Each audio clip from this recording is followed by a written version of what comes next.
Et bonjour tout le monde, Caroline Lavre de Paix à Fos-sur-Mer, me revoilà. On va travailler l'arbre. Vous savez qu'on continue l'incarnation et tout ce mois de juin, nous allons travailler cet ancrage. Alors cet ancrage, ce bel arbre que nous sommes et nous enfonçons progressivement toutes nos racines dans la terre parce qu'on travaille notre terre. Donc ce mois de juin, c'est encore pour travailler nos fondations. Et oui, de bonnes bases de sécurité. C'est l'énergie du cancer qui nous la réclame. Alors, qu'est-ce que l'incarnation? Et c'est ça. C'est ça, se poser la question, mais qu'est-ce que l'incarnation? Incarnation. Entrer dans la chair, dans la carne. L'incarnation, c'est pénétrer notre corps de chair. Mais ça va plus loin que se sentir vivant, mais c'est de l'être vraiment vivant. Vivant et vibrer cette vie. Pénétrer ce corps de chair, c'est donc accepter la vie et ce corps, en prendre soin, l'aimer et surtout continuer à avancer avec dans de bonnes fondations et bien équilibrées.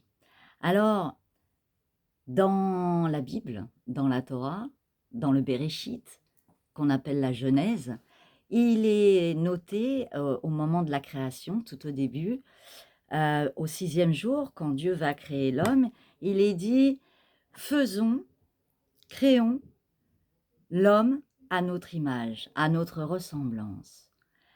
Très étrange cette question. Qu'est-ce que ça veut dire? Ça veut dire que cette énergie spirituelle, cette énergie invisible va être un modèle pour donner cette existence à l'homme, cette chair vivante, mais qui vient du ciel.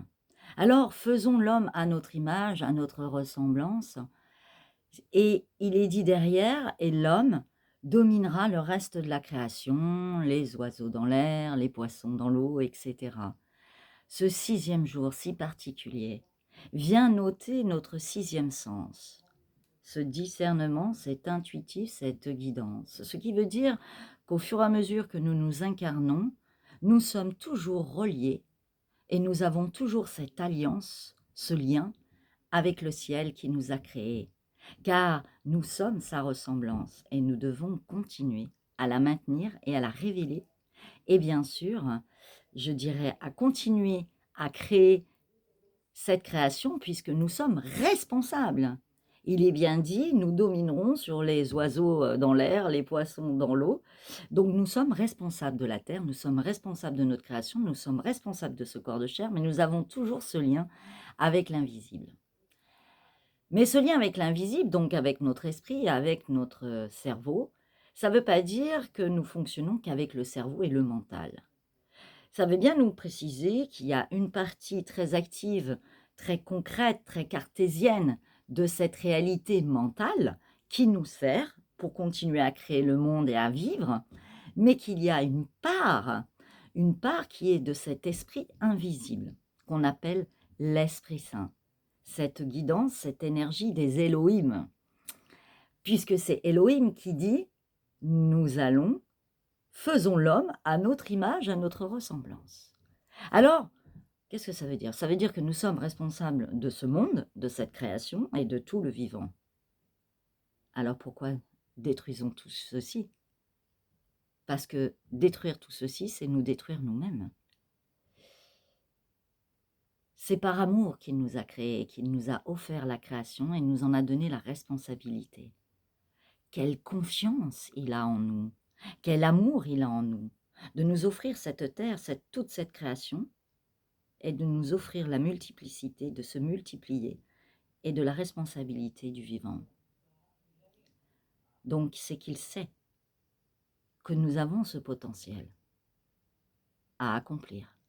Alors, déployons nos potentiels. S'incarner, c'est participer à cette terre, à ce vivant, mais c'est enrichir cette humanité, enrichir cette création, c'est en prendre soin. Nous sommes donc tous des éléments du puzzle et nous sommes donc toutes et tous responsables de cette création. Et nous sommes créateurs de cette création puisqu'il nous la laisse pour continuer à créer. Il s'est retiré au 7e jour. ou juste voilé, caché, ou donner un souffle pour qu'on puisse être ce souffle de la vie.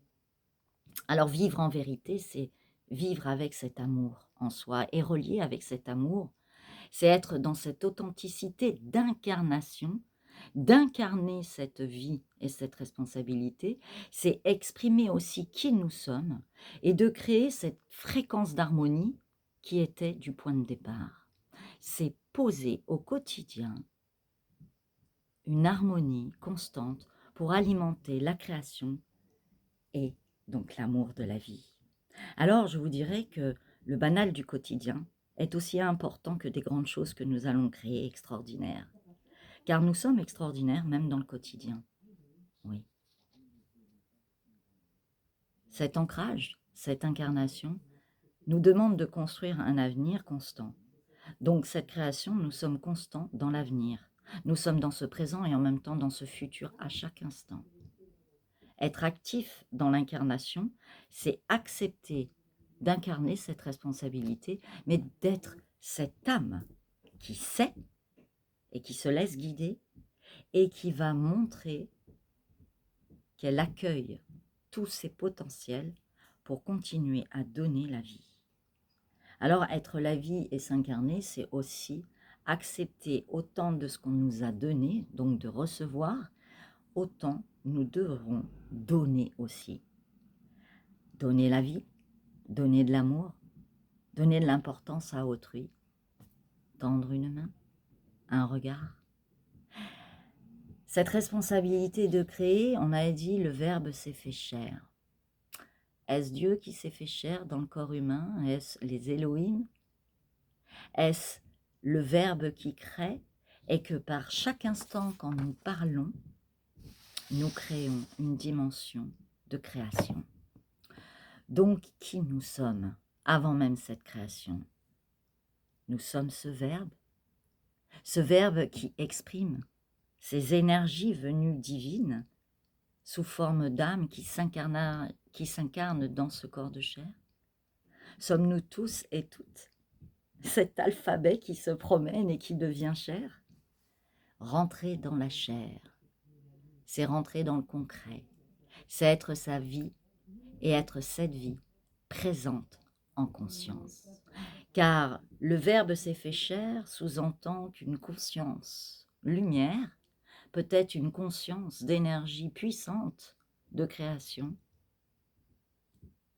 est descendue dans une densité de fréquence inférieure pour vivre dans une matérialité.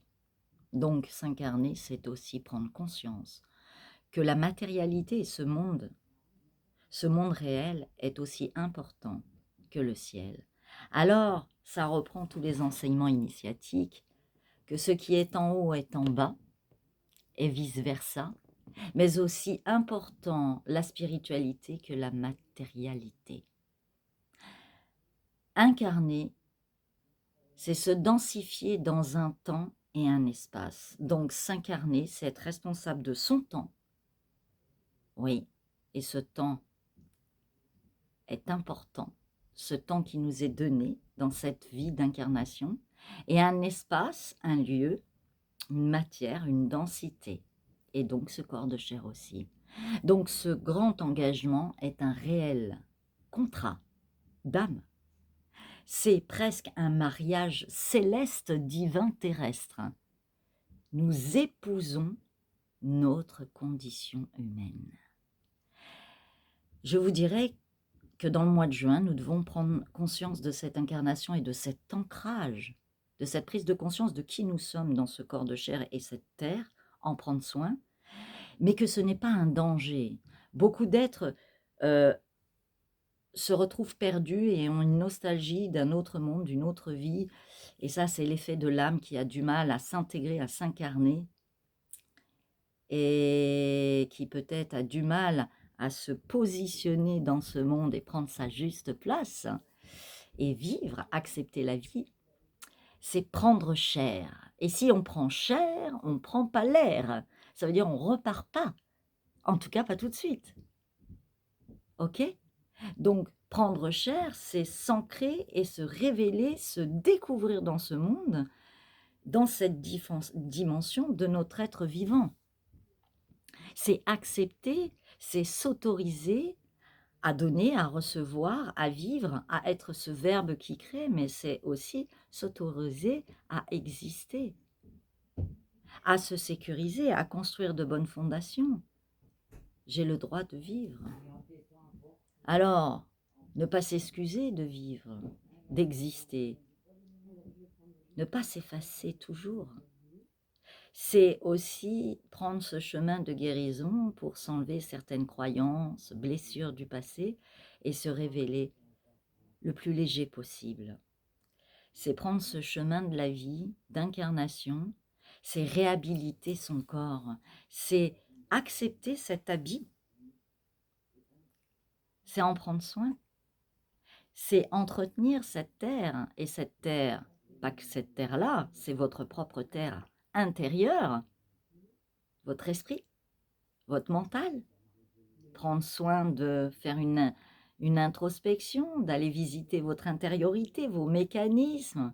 C'est accepter tout ce monde de la densité, de cet équilibre entre le ciel et la terre, mais ce côté masculin-féminin, cette dualité des polarités, tout ça, c'est l'incarnation. S'incarner, c'est in. Je pénètre. Je pénètre complètement qui je suis et je vais visiter qui je suis. Et visiter aussi tout ce qui est autour de moi. C'est intégrer complètement ma vie et puis ma famille, mon travail, mon couple.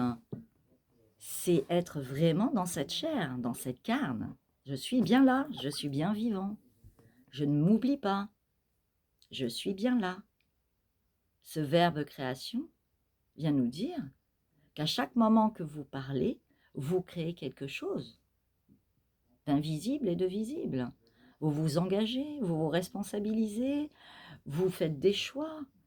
Ce verbe s'est bien fait chair et il continue à alimenter la création.